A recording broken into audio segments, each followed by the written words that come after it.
Hello everyone, back tuning into the first of today's video, doing a 5-day forecast. To start off with, we'll be back later on with a look at the Beijing Climate Centre for the coming month, and potentially later on after that there might be storm watch. It just depends whether things get going in terms of convection across the south of the country this afternoon.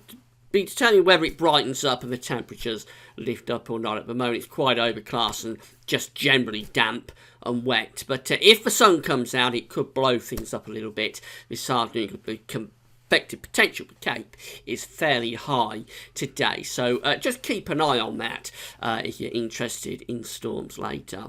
But we're going to start off with 5-day forecast. So we're going to use the radar picture from the weatheroutlook.com charts, western.d, then some charts at the end from the Weather Outlook again. You can find both websites on the links page.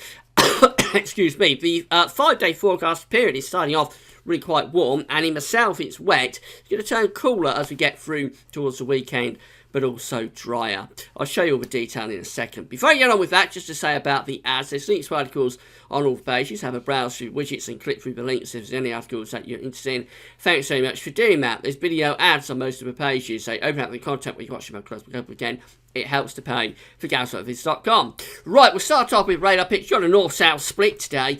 So Scotland and Northern Ireland, and also northern England, generally dry. There's a little bit of showery rain across Northern Ireland. It's not amounting to too much. It's dry for Scotland, and much of northern England down to about Manchester is dry. But then we do run into a showery burst of rain. It may get heavier as we come further south still. So through the Midlands, parts of central southern Wales, down in southwest England, then through the south, there is showers or longer spells of rain. Some bright colours in there as well, indicating that, yes, there's some pretty heavy bursts mixed in. If you have a look at the lightning detector, you can see that at the moment there's no lightning flashing away within that. But if the sun comes out this afternoon, as I say, in the south and southeast, we could spark things off in terms of some thunderstorms. So that will be one to keep an eye on, whether we have to update Stormwatch later or not.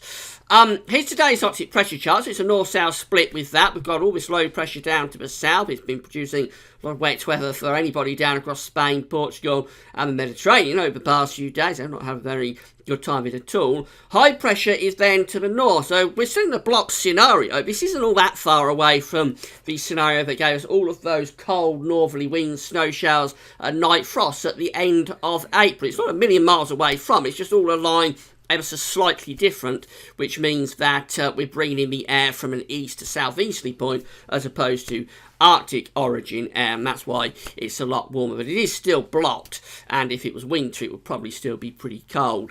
So for the rest of today we're going to keep this north-south split. Mostly dry weather keeps going across Scotland. Also it'll turn dry from Northern Ireland, and much of Northern England will be dry as well. Further south of that, through the Midlands, Wales, parts of East Anglia, I think we're at risk of showers. And then further south of that we'll have this persistent and heavy rain that we have through the morning. That will move increasingly to the southwest.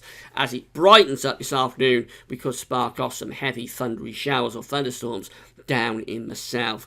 Difficult to know how widespread they'll be, but be aware there could be some downpours developing in the warmth of the afternoon if the sun comes out, because it will turn quite warm. It's fairly cool at the moment in the south under all that cloud and persistent rain, but if the sun breaks through, temperatures could easily lift up to 21 or 22. 22 is 72 Fahrenheit. It's going to be warmest in the west of Scotland again. Interestingly enough, temperatures there won't be all that far, from around 24, 25 into the mid-70s Fahrenheit, where we've got the best of the sunshine.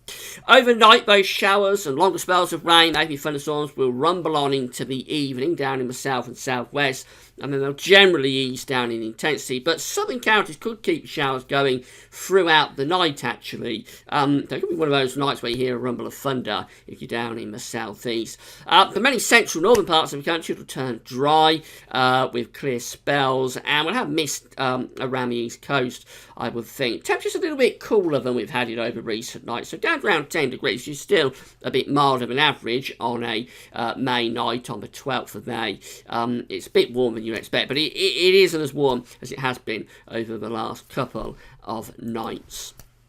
We get through into Thursday, and the situation is very similar, really. Low pressure down to the south, high pressure is to the northwest. I think we generally start off with a fair amount of dry weather on Thursday. The best of the sunshine will be again in the north, but more sunshine breaking through down in the south, has been the case today. And many parts of England and Wales will stay dry, but we could develop some more heavy showers or thunderstorms, particularly across Wales and southwestern parts of England on Thursday afternoon. It'll be a very warm day again tomorrow, with temperatures up to 24 degrees perhaps in places. That's 75 Fahrenheit. But then on Friday, it's all changed as winds turn into the north. So we could still have a few showers down in the south. I think they'll be generally quite light. The main you're going to notice on Friday is a band of cloud moving south, and behind that turns significantly cooler. The far south will still hang on to pretty warm air, so southern counties still reaching 20 or 21 degrees on Friday afternoon. That's around 70 Fahrenheit. But from Wales and the Midlands north, it's going to be a lot cooler, with temperatures ranging from around 8 Celsius across Scotland to around 12 Celsius through northern England and the Midlands. It will feel significantly cooler and fresher compared to what I've had. A lot of dry weather, has to be said, on Friday. Into Saturday, the weekend starts off with high pressure to the west and low pressure to the east, bringing down this northerly flow, so it will be quite a cool day on Saturday, probably starting off with a fair amount of sunshine and maybe some touches of ground frost, especially in rural parts of the country. Clouds bubble up through the course of the day, so probably turning quite cloudy, but there will still be bright or sunny intervals coming through. Maybe you notice on Saturday again, so it's significantly cooler, with temperatures ranging from around 8 Celsius to 13 Celsius. 13 Celsius is 55 Fahrenheit, so back down into the mid-50s Fahrenheit compared to sort of the mid-70s Fahrenheit as we've had over the past few days. That will be quite a shock to the system, and there could be another ground frost again on Saturday night.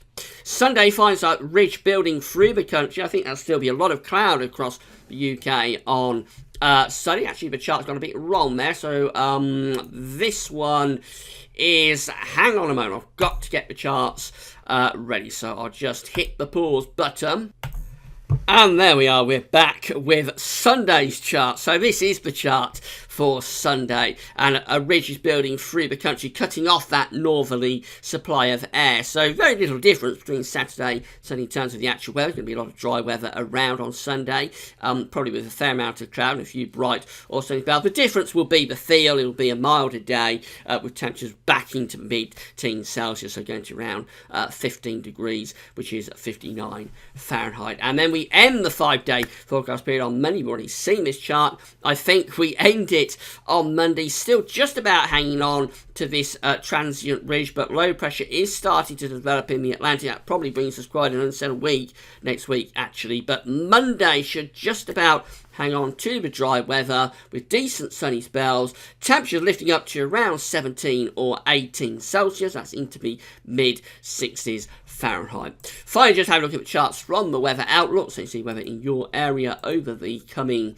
5 days. For today, we've got all of this showery rain across England and Wales. Some of it will be heavy with a risk of crack of thunder this afternoon. Showers in the southwest on Thursday. Was a lot of dry weather. Temperatures will be warm. Friday, again, a lot of dry weather. Still warm in the south, but it is turning cooler from the north, and we'll all be in that much cooler air by the time we get through to Saturday. Again, lots of dry conditions across the country, but there will also be a fair amount of cloud with that. Sunday looks mostly dry. Could be a shower breaking out, and temperatures beginning to lift back up a bit, and we get through into Monday with a fair amount of dry weather, and temperatures lifting back up in towards the mid-teens Celsius. Quick sneak peek of Tuesday shows cloud and outbreaks of rain spreading across the country from the Atlantic. So in summary, it'll be quite a changeable period. We're starting off very warm and wet down in the south. We're going to turn it cooler and drier as we start the weekend.